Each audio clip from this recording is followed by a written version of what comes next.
Hello, সবাই কেমন আছো?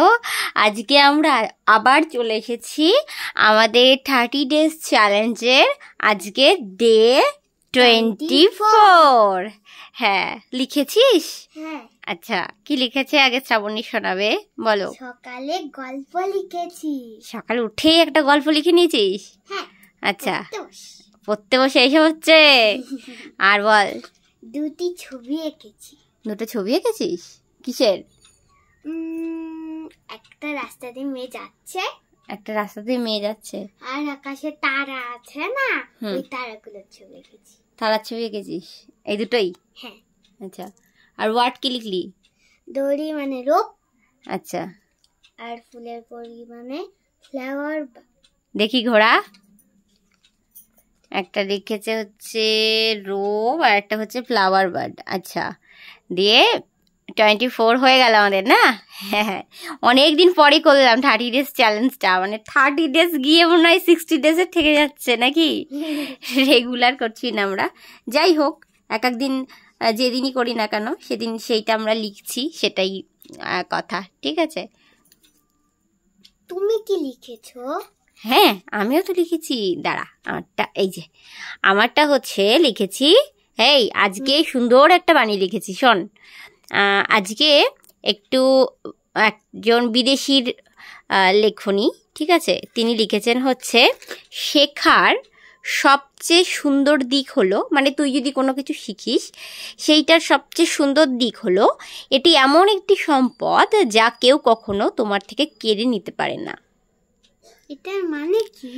এটার মানে ওই যে বললাম, মানে তুই ধর কোনো কিছু শিখছিস, ঠিক আছে, তো এবার শেখা, তুই শিখে গেলি, তোর থেকে কেউ কি কেড়ে নিতে পারবে তুই জিনিসটা যেটা শিখে গেলি? না, এটা একটা সম্পদ, কিন্তু এই সম্পদটা তোর, শুধুমাত্র তুই শিখতে পেরেছিস, সেটা তোর মধ্যে রয়েছে।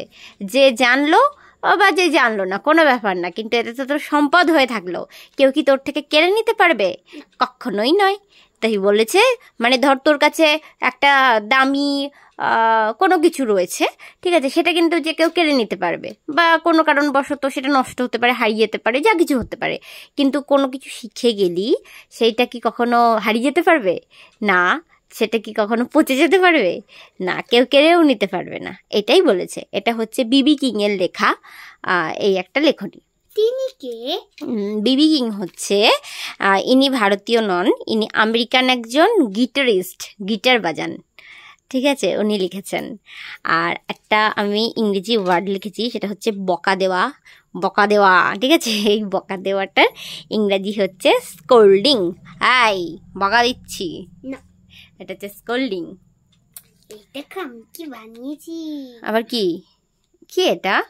এইটা আমি একটা বাক্সের উপরে এদিকে ডিজাইন করেছি আর একটা মাথায় করে দিয়েছি। দেখি দেখি।